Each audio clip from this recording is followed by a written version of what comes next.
Hello guys! Kumusta po sa inyong lahat? Ayan, happy Sunday everyone! So for today's video po ay magluluto ako ng aming lunch.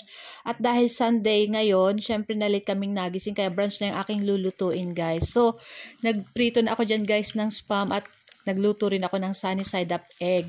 So yun na nga, dahil late na tayong nagising para isahang luto na lang at the same time may breakfast at the same time meron tayong lunch. So ayan na nga, at magsasabaw ako dyan guys ng sinabawang isda. So, nakabili ako ng fresh na bangkulis na isda. Ayan, at magpiprito din tayo. So, ayan na nga ating mga gulay na ilalahok natin sa ating sinabawang isda.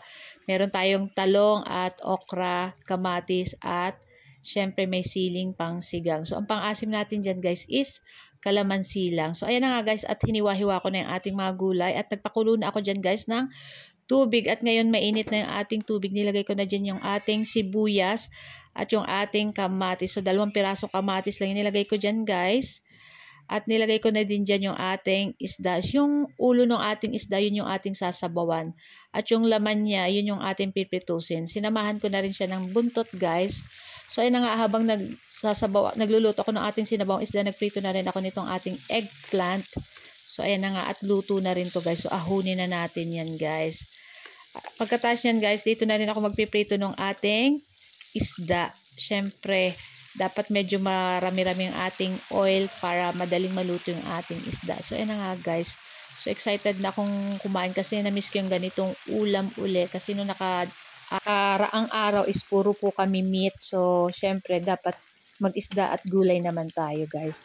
Pero yun na rin, may spam pa din kasi yung aking bunsong anak mahilig din sa mga meat. So, ayun na nga, at luto na yung ating pritong bangkulis guys. Naku, super yummy na naman ito guys.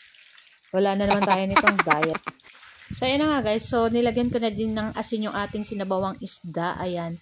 Naglagay ako dyan guys ng asin at konting patis. At nilagay ko na rin dyan yung ating pangsigang na sili at yung ating talong. And then next ko na rin ilagay dyan guys yung ating okra. So ayan na nga, at magsawa tayo ngayon sa gulay at isda. At may sinabawan pa tayo. At the same time, may prito pa tayong isda. Nako, super yummy na ang aming lunch ngayon, guys.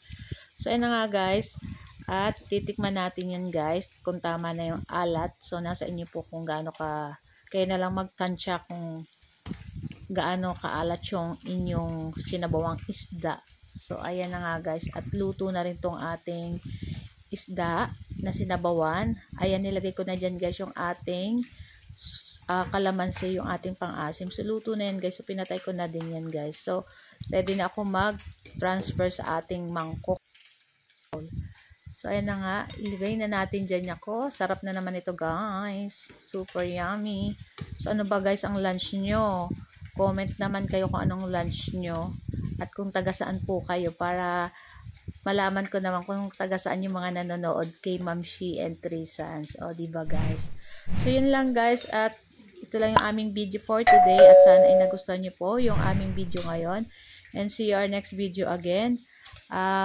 Sa bago ko po mga followers ay maraming thank you po. At sa mga patuloy na nag-share po ng aking video, nagla-like, comment, maraming salamat po sa inyong lahat.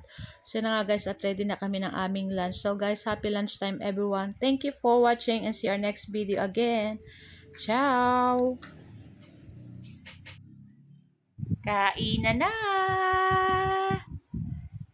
Thank you! Ciao! Babu!